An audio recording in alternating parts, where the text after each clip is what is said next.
I guess I might do part 2 of these. So This lets them touring with big-name bands such as Linkin Park and Deftones as an I opening don't act. make it They too also long. toured at Ozfest and played at other major events, such as Glastonbury and the Reading and Leeds Festival. In the following years, Lost Prophets would go on to even more success, with their second album, Start Something, going to number 4 on the UK charts in 2004. Their third album, Liberation Transmission, debuted at number 1 on the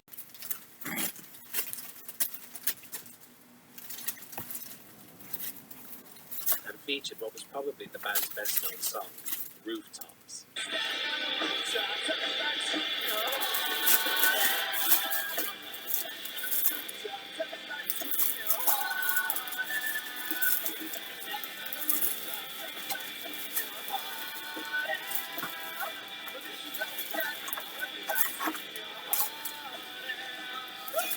During this time, however, Watkins had fallen into a terrible drug habit, being addicted to cocaine, ecstasy, and meth. 2008 would be the year when the first signs of just what kind of man Ian Watkins really is would come to light.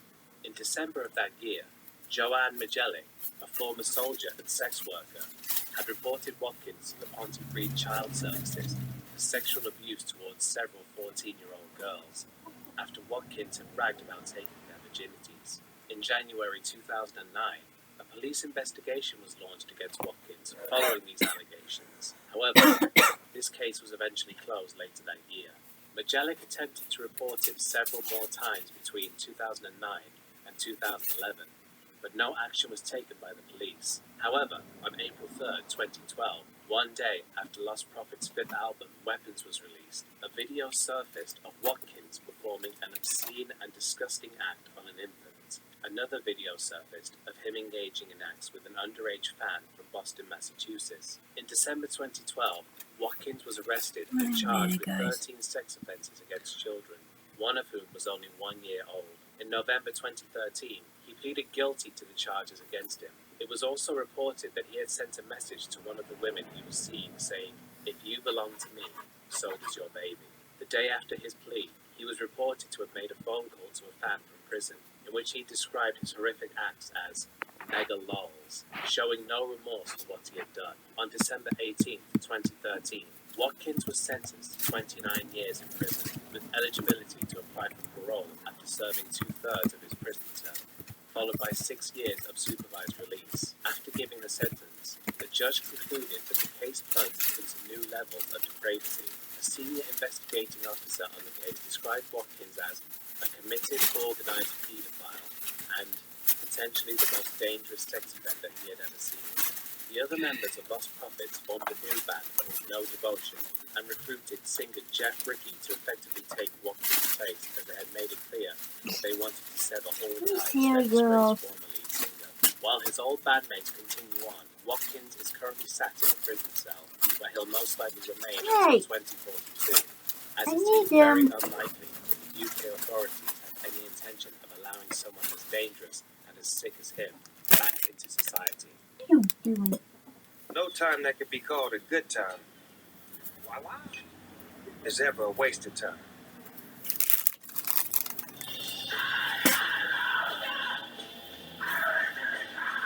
I couldn't make a video about evil musicians without including Varg Vikernes. Born Christian Vikernes in 1973 in Bergen, Norway, he and his family moved to Iraq when he was 6 years old, as his father was an electronics engineer developing a computer program for Saddam Hussein. There were no places left at the English school in Baghdad, so Varg had to go to an Iraqi elementary school. Varg later recounted that he faced racial discrimination from the other students at his school. On one occasion, Varg got into an argument with his teacher and called him a monkey. He stated that the teacher wouldn't dare hit him, however, as he was white. The fact that his fellow students would frequently be beaten, but he would not, is most likely what started his well-documented white supremacist views, believing that exemption from corporal punishment made him above his fellow students and teachers. These views were not exclusive to him, however. Varg claims his father owned a swastika flag and hated living in the same town as the Iraqi people.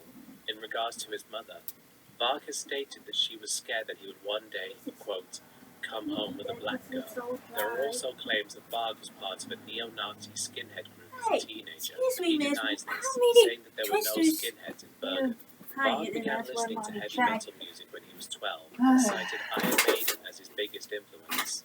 His love of heavy metal led to him learning to play guitar at the age of 14. In 1992, at the age of 19, he started his own one-man black metal band named Burzum. It was during this time that he met Euronymous, lead guitarist of the band Mayhem.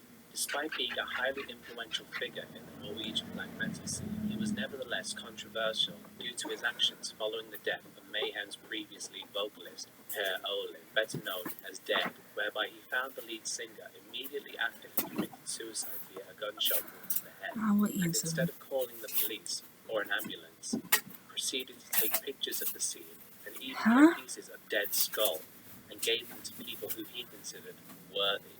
While Varg and Euronymous would collaborate musically, they would also take part in an event that would bring black metal music to the public eye. Oh, okay. I know what you mean. On June 6, 1992, the Fantov Sorry. Church, which had stood for over 800 years from the year 1150, was burned to the ground in what would be the first of many arson attacks committed by members of the black metal scene. Varg and Euronymous took part in the burning of at least one church together. In total, 50 churches were burned between 1992 and 1996. In early 1993, animosity had begun to grow between Varg and Euronymous. While it's unknown what caused the rift, it resulted in Varg stabbing Euronymous to death in his apartment on August 10, 1993. Varg claimed that he acted in self-defense, saying that Euronymous planned to stun him with a taser, tie him up, and torture him to death on camera.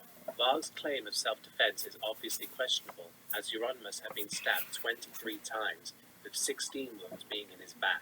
Varg was arrested on August 19, 1993. The police found 150 that's when I was kilograms born. of explosives and 3,000 rounds of ammunition in his home. He had apparently been planning on blowing up the Blitz. Oh, I saw this movie. This movie is so freaking awesome. 1994, after a 2-week trial, Varg was sentenced to 21 years in prison for murder, the arson of 3 churches, the attempted arson of a 4th church, and for the theft and storage of 150 kilograms of explosives. In what's probably one of the most infamous moments in music history, upon receiving his sentence, Varg looked directly at the news camera in the courtroom and gave a chilling smile. Varg was released from prison in 2009 on probation and changed his name to Louis Cochet after moving to France. He has continued to face legal trouble since his release. In 2013, both he and his wife were arrested under suspicion of planning a terrorist attack after his wife purchased 4 rifles. The two were later released without charge, as the police were unable to find any evidence of a terrorist plot. However, Varg was charged with hate speech against Jewish and Islamic people due to posts he made on his blog, Thulian Perspective. He was given 6 months probation and an €8,000 fine. He has also been banned from YouTube due to the site's policies on hate speech. Despite his criminal history, Varg has built up a dedicated following due to the intrigue surrounding his past. However, as a convicted murderer, would-be terrorist and neo-Nazi, there's no denying that he belongs on a list like this.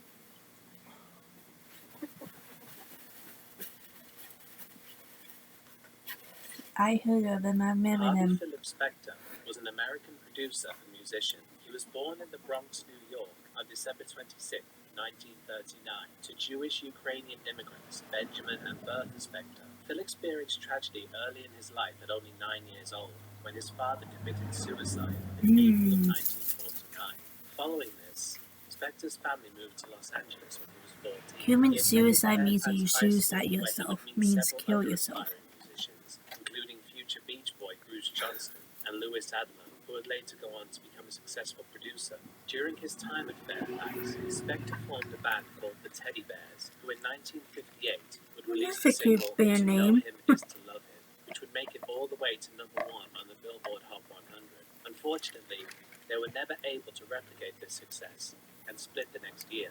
That's why I had to separate it, guys, because While he would find it's 40 success minutes. producing and writing records for a number of artists, the act that he would become the most involved with was the all-female R&B group, the Ronettes. In particular, their lead singer, when Veronica Green. she passed The away group's this work with year. Spector led to several hit singles in the early 60s. However, this success was short-lived, and Spector went into seclusion for the next several years following this. During this time, he had begun a relationship with Veronica Greenfield while he was still married to his first wife. After divorcing her, he married Greenfield in 1968. Upon taking his name, she began professionally calling herself Ronnie Spector, a name she would keep for the rest of her career. The two had no biological children, instead adopting 3 sons, Dante Philip, and twins, Louis and Gary.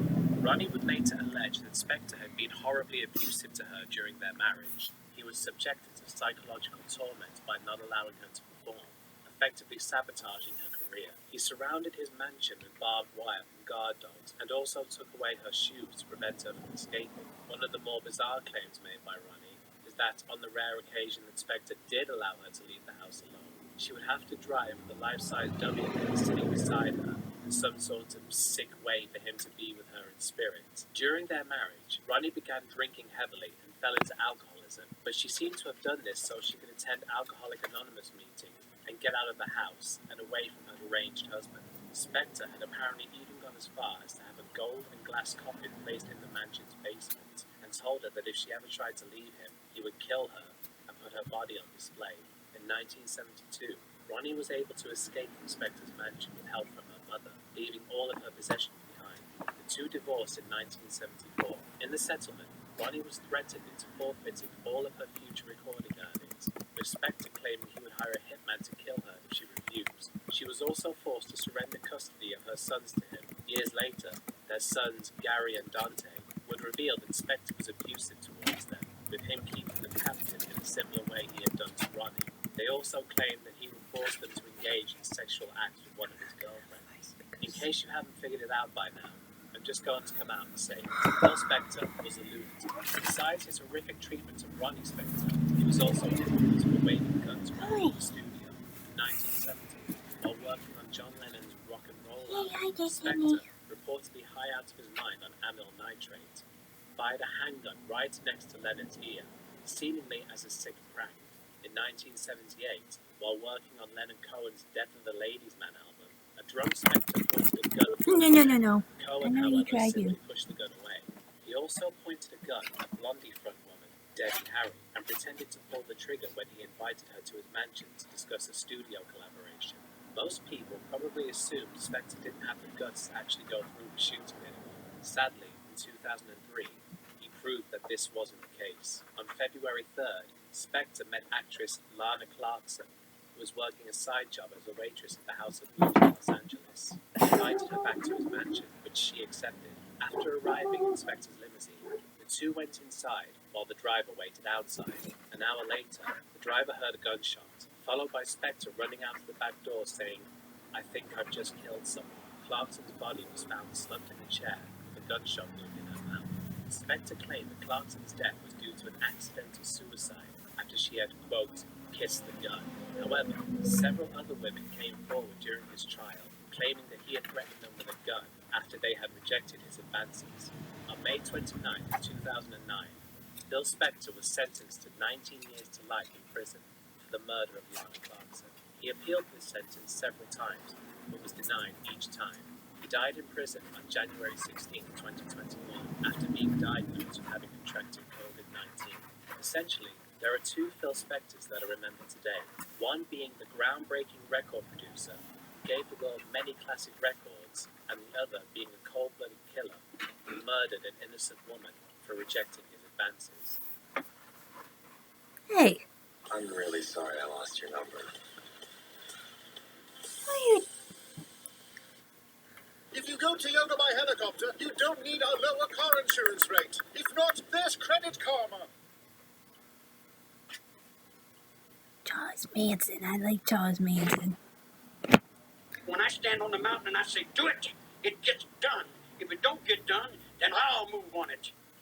And that's the last thing in the world you want me to do. My videos aren't usually rankings, hence why I don't number the entries. But in this case, it's hard to deny that Charles Manson really is the most evil, deranged, and despicable person in this video, and probably the most evil musician who has ever lived. Ouch, your His nails. story has become ingrained in American history, and he is one of the country's most infamous criminals. I let you know, I yes, don't want to he's go into writing too music much too. detail about his life story in this video, as I actually want to make a full-length video about him and the Manson family at some point. So I'll be discussing him here without giving too much away. Sydney. Charles Manson was born Hi, on November Sydney. 12, 1934. It's fair to say that he was My more or baby. less a born criminal. He burned down his school when he was only 9 and was regularly committing petty Nice theft going. by 13. He spent the Nice majority of his Put me down. adolescent years in Put me reform down. schools. Despite his lack of education, he was believed to have an IQ of 109 at the age of 16. He was also diagnosed with antisocial personality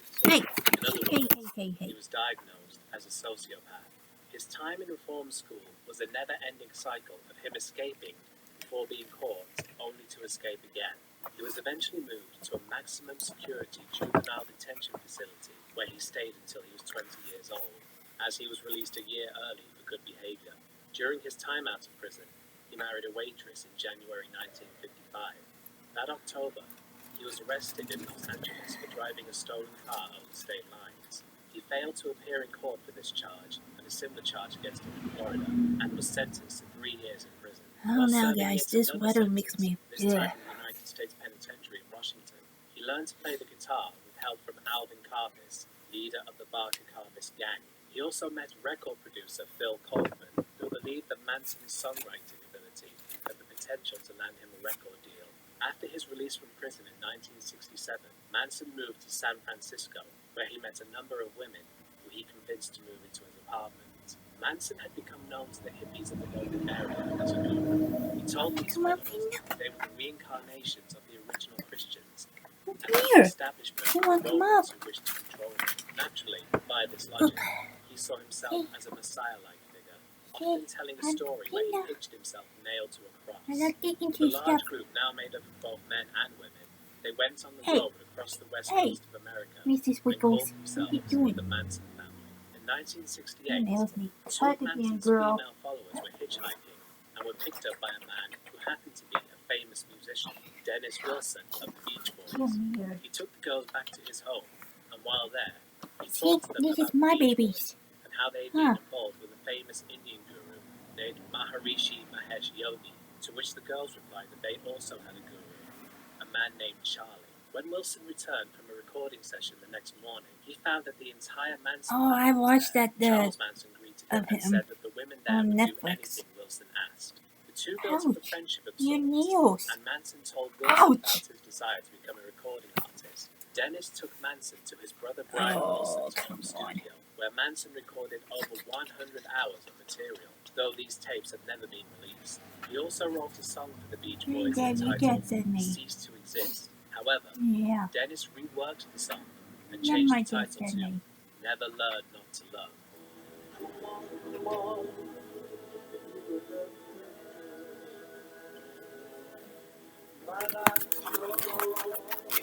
Where are you going? There you go. Good play. Never had a lesson I ever learned, and I know I could never learn not to love you. Manson responded to these changes by threatening to kill Wilson, who didn't let Manson intimidate him and instead ended their friendship. He left his home with the Manson family still living there and let the lease on the house run out, resulting in the family being evicted. It was at this point that Manson began his descent into madness. There would be several people dead by the end of 1969. After listening to the Beatles' self-titled album, or The White I Album, might as it's more commonly known, snack on my he believed that Dunkaroos his particular before race they eat them. white Hey. and black people. Manson called this apocalypse the Helter Skelter. He bring about this war that would result in the black people annihilating the white people, only for the family to emerge as the local warlord. Manson ordered the family to carry out attacks on black people, frame it in a way that implied the attacks were carried out by black people. The first victim was Gary Hinman, a music teacher who had befriended to eat your he was face. held hostage for 2 days before being stabbed to death. The family used his blood to write a legend of and drew a panther's paw, the symbol of the Black Panthers. The second and most infamous of the murders See, took guys, place this on is what August 8, Dunkaroos look like. 1969. I never eat them all the time when I was a kid. 1050 Cielo Drive and began an attack that would leave 6 people That dead. Stephen Parent was 4 times. Jay Sebring was shot, kicked in Yep, the face, that same and stabbed chocolate. 7 times before dying of blood loss. I remember Wojciech eating Frykowski crazy. was stabbed 51 times and shot repeatedly to death. It tastes the same Trying to escape from the family. Abigail like I Folger used to. stabbed 28 times to death. Finally, the family turned their attention to Sharon Tate, actress and wife of director Oliver Manson, who was also 8 months pregnant. She pleaded for her baby's life, offering herself as a hostage in hopes that they would let her live long enough to give birth. However, the family ignored her pleas and stabbed her to death.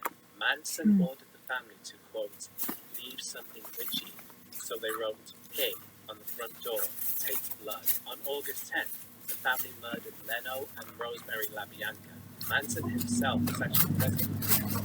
The couple were both stabbed to death with Rise and Death to Pigs written on the walls and Helter Skelter on the refrigerator door, all written in Rosemary LaBianca's blood.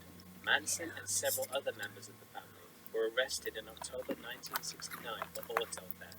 One of the female members of the family bragged to a cellmate about murdering Sharon Tate, and a biker who was an acquaintance of Yeah, I looked out told for the what was police the that night Manson there. had been bragging about killing 5 people. I had to Manson finish and my his associates videos who first. took part in the murders were sentenced to death. However, in 1972, the death penalties were reduced to life in prison. Manson himself remained in prison until his death from cardiac arrest on October 19, 2017. Phil Kaufman produced the album Live for Love and Terror Cult in 1970. The album was not a commercial success, but has become something That's of a right. classic. Today, Charles Manson, Manson is Pappy, only seen well, as a Pappy's still lunatic older than him. managed to convince his followers to murder innocent people, all because he believed it would My lead to his Pappy great will prophecy be, coming true. This well, is why, he is in my 84. mind, he is the most evil musician who has ever lived. I see blood in here every day. Every day someone's getting shot, someone's getting cut, someone's getting beat. I've lived in that all my life. That don't wrinkle up my forehead. You can pile out 100 dead bodies up in front of my cell, and it don't set me to do nothing. He was not Jesus Christ or Satan.